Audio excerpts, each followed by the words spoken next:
sedikit diulas terkait dengan histori atau cerita kampung Danu Kusuman. Nah, ini sedikit akan saya ceritakan apa sih yang histori kampung Danu Kusuman.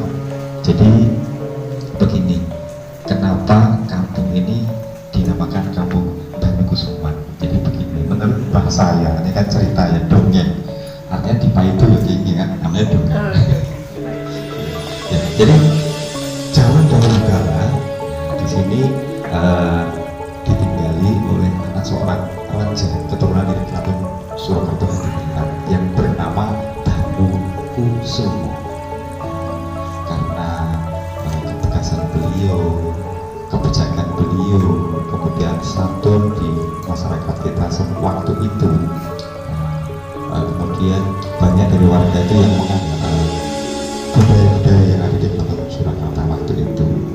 Waktu itu ceritanya konon di sini adalah wilayah kasatriyan dari Keraton Surakarta Hadiringan. Dan berjalannya waktu, kiprah dari sang Raden Danu Kusumo ini begitu melekat di hati masyarakat. Nah, ketika beliau meninggal, akhirnya warga sepakat untuk memberi kampung ini menjadi kampung Danu Kusuman untuk menghormati dan mengenang beliau Raden Danu Kusumo. Pada tahun 1966, di sini terjadi banjir.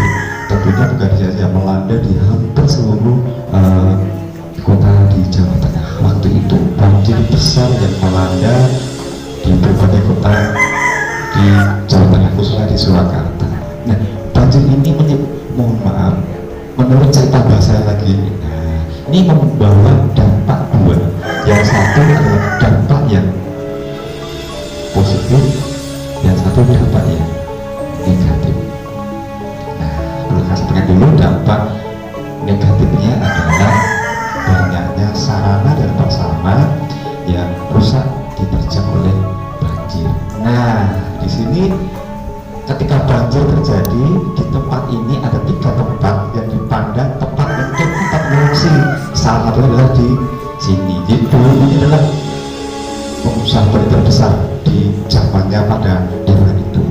Di sini ada rumah ikan, ini masih ada temboknya, tingkat. Nah, di sini untuk mengungsi ada sekitar naik ke tingkat. Di sana tingkat itu bisa berfungsi untuk santai, juga untuk menjemur dari hasil karya batik di kala itu. Perlu kami sampaikan, di sini ada 3 pengusaha batik yang terkenal. Nah, ada 3 tempat di sini, sama di depan ada 3. Jadi Danu di sini namanya Wirowardana. Nah, kemudian ada Bapak Sutarto, kemudian ada Atmo Saputro. Itu adalah pengusaha batik yang terkenal di kota Solo ketika itu. Nah, saat ini masih eksis. Saya adalah di sini tempatnya Mas Agus dan Mbak Yanti yang masih eksis dengan memodifikasi batik di era modern seperti itu.